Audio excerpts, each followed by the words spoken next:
அப்பனே கணேசா, குரு பிரம்மா குரு விஷ்ணு குருதேவோ மகேஸ்வர, குரு சாட்சாத் பரபிரம்மம் தஸ்மை ஸ்ரீ குருவே நமக.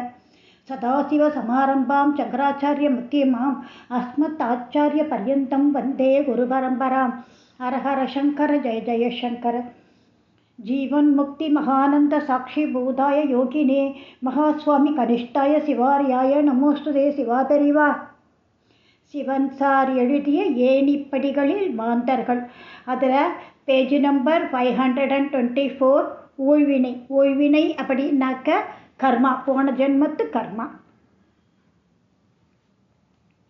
பகவானை நம்ம தயாநிதின்னு சொல்கிறோம், கருணாமூர்த்தி, ஆபத் பாந்தவா அப்படின்னு எல்லாரும் சொல்கிறோம். ஆனால் நடைமுறையில் அது உண்மையாருதா? இல்லை. நம்ம எவ்வளவோ கஷ்டங்கள் படுறோம். அந்த கஷ்டத்துக்கெல்லாம் பகவான் செவி சாய்க்கிறாரா? கிடையாது. ஏன்? நம்மளோட ஊழ்வினை, நம்மளோட போன ஜென்ம கர்மா நம்ம அனுபவிக்கிறோம்.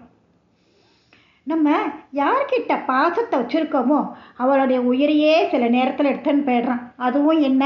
அதுவும் நம்மளோட பூர்வ ஜென்ம கர்மா. ஒரு புலி நம்ம பார்த்து ஓடி வர்றது கடிக்கிறதுக்கு நம்ம அப்போ சமயத்தில் பகவானை பிரார்த்தனை பண்ணுறோம். நிச்சயமாக பண்ண மாட்டோம், பயத்திலே நம்மளோட உயிர் போயிடும். இருந்தாலும் பிரார்த்தனை பண்ணுறோம். ஆனால் பகவான் நம்மளை காப்பாற்றுவான்? நிச்சயமாக காப்பாற்ற மாட்டான். புலியோட பசிக்குத்தான் நம்ம இரையாகும்.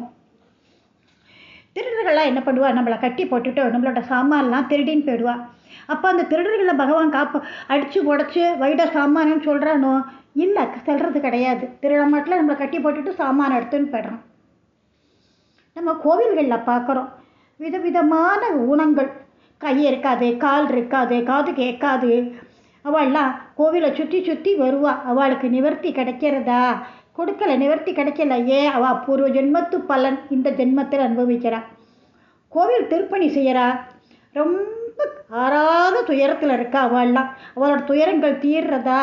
தீர்றதில்லை. எத்தனைவோ பேர் மரணப்படுக்கையில் இருக்க அரசியல் அல்லது மத தலைவர்கள், அவளுக்கெல்லாம் ஏதாவது தெய்வம் பண்ணுறதா? இல்லை, யமதர்மம் வரான் கூட்டிகிட்டு போய்ட்றான். ஏன்? அவள் பண்ணின பூர்வ ஜென்ம கர்மா அதெல்லாம். ஒரு சிலர் ரொம்ப கஷ்டப்படுவா. யாச்சகம் வாங்கி சாப்பிட்ற நிலைமை, வறுமை, துன்பம், துயரம் எல்லாம் இருக்குது. அப்போ கூட பகவான் நம்ம எத்தனை கதறி கூப்பிட்டாலும் பகவான் நம்மளை காப்பாற்றுறது கிடையாது. நம்ம கூப்பிடுறோம் ஆபத் பாந்தவா, கருணாமூர்த்தி என்னை காப்பாற்றுறான்னு.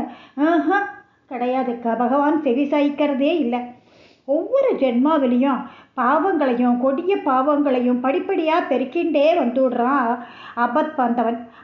ஆஜர் கொடுப்பதற்கு பதிலாக கஷ்டங்களை தான் கொடுக்குறான் நமக்கு.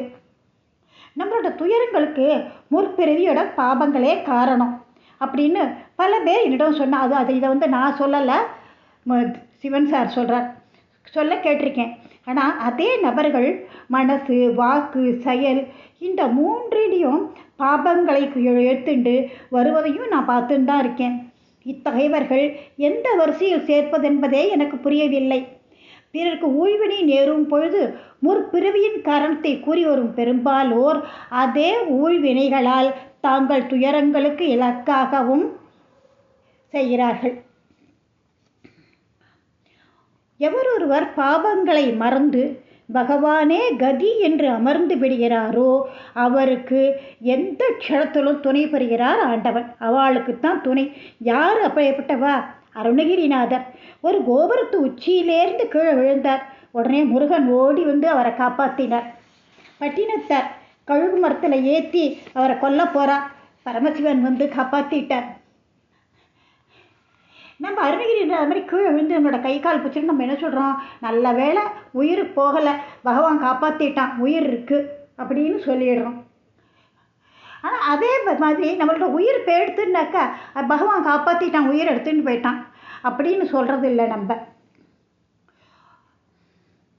முற்பிறவியோட தீய செயல்களுக்கு தகுந்தவாறு ஏற்றத்தாழ்வான தண்டனைகளுக்கு நாம் இலக்காகி வருவதை உணர வேண்டும். பகவான் ஏதோ விபத்திலிருந்து காப்பாற்றி விட்டதாக பேசி வருவது அர்த்தமற்றது அப்படின்னு சொல்கிறார். தங்களது ஆழ்ந்த துயரத்தில் தெய்வத்துக்கு கண் இல்லையா அப்படின்னு சொல்லிடுறோம். ஆனால் அது சொல்கிறது எவ்வளோ பெரிய தப்புன்னு நமக்கு தெரியறதில்லை. ஏன்? நம்ம பண்ணின தப்புகளுக்கு பரிகாரம் பண்ணித்தான் ஆகணும் இந்த ஜென்மத்தில். ஒரு சிலர் என்ன பண்ணுறா, நிறைய சோஸ்திரங்கள்லாம் பிரிண்ட் பண்ணி விற்கிற. நம்மளாம் என்ன பண்ணுறோம், இந்த ஸ்லோகத்தை சொன்னாக்கா அந்த பலன், அந்த ஸ்லோகத்தை சொன்னால் இந்த பலன் அப்படின்னு சொல்லிட்டு சோஸ்திர புஸ்தகங்களை வாங்கி நம்ம சோஸ்திரங்கள்லாம் படிக்கிறோம். நம்ம கடம் போடுறதுனால எந்த ஒரு பலனும் நமக்கு கிடையாது. எவரவருக்கு எப்பப்போ கொடுக்கணுமோ தெய்வம் அவளுக்கு அப்பப்போ கொடுக்கும். நீ சோஸ்திரம் சொல்லிட்டேன்னு சொல்லிட்டு பகவான் உனக்கு கொடுக்க மாட்டார்.